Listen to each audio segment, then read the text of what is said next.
इस रात को तलाश करने की कुछ निशानियां भी हैं। सबसे पहली निशानी ये है कि लैलतुल क़द्र की रात में वो रात बड़ी ही पुरसुकून होती है, उसमें शोर शगफ नहीं होता।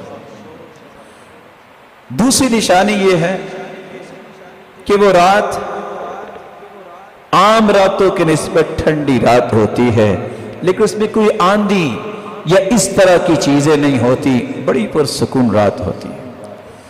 तीसरी निशानी, उस रात में रोशनियां होती हैं, लेकिन आजकल के माहौल में इसका अंदाजा मैं और आप नहीं कर सकते। जहां बल्ब और इस तरह की चीजें हैं, वो जगह जहां कोई भी लाइट का बंदोबस्त नहीं, इसका नजारा वहां किया जा सकता है कि फरिश्तों के नुज़ूल की वजह से अल्लाह ज़ुल जलाल ने जमीन पे कैसी रोशनी की है।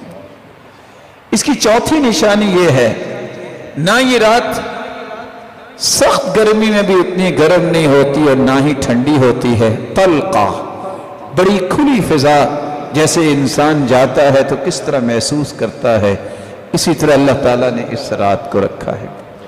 इसकी पांचवी निशानी ये है, जैसा कि बाज़ सहाबा को ख्वाब में दिखा दिया गया, कुछ नेक लोगों को अल्लाह ख्वाब में दिखा भी सकते हैं कि फलां रात ये लैलतुल क़द्र की रात है, और अच्छे ख्वाब ये मुबश्शिरात में से है। वही तो ख़त्म होगी है, अच्छे ख्वाब बाकी रह गए हैं।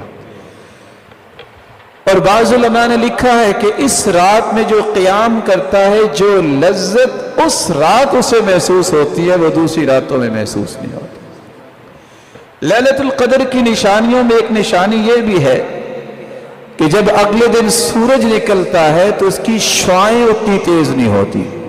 हाँ, सूरज की शुआएं तो होती है, लेकिन जो शुआ के अंदर तपश होती है, वो सूरज की शुआएं इस तरह उसकी नहीं होती, बिल्कुल साफिया होती है, बिल्कुल साफ होती हैं।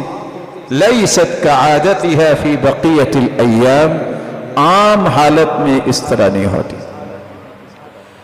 इसकी निशानियों में एक निशानी यह भी है कि सूरज जब दूसरे दिन निकलता है, हमरा दईफ़, जोबन के साथ सूरज नहीं निकलता, उसकी रंगत सुर्ख होती है और कमजोर वो जोबन होता है। इससे भी पहचाना जा सकता है कि ये रात लैलतुल क़द्र की है, जो इससे पहले गुजर चुकी है। अल्लाह ज़ुल जलाल इस रात की तलाश की हमें तौफीक अता